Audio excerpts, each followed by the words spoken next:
It was almost like an out-of-body experience, that you look upon yourself but you don't recognise yourself, because I had been healthy all my life, and then this comes and you don't...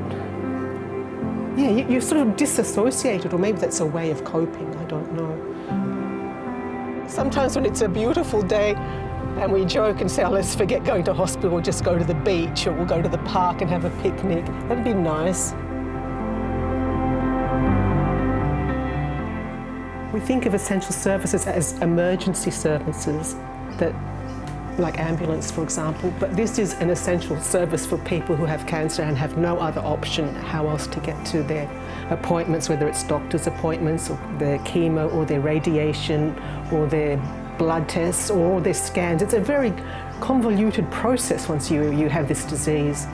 The emotions that you feel when the transport arrives, the first emotion is gratitude that you have this service, that you can do this without stress and anxiety. And then I feel great happiness to see the drivers again, because this has been going for, 2+ years, so that you feel like you have your friends. All the drivers are fantastic, although some of them, they have to go and find wheelchairs because they're so unsteady on their feet. When I do pick them up, I can see on the expressions on their faces, and I know what they're going through. Sometimes I have patients where they have a little wee cry because they don't know what they're going to expect. So I try to do my best to try and pep them up and keep them smiling. I think that's one of the main factors with me in the van, is to keep them happy, try to keep them smiling. Yeah, the first time I booked an appointment for the transport service, it was such a relief, because you know that your transportation problems are solved. They will give you a call the day before to let you know when they're collecting and when they will deliver you back.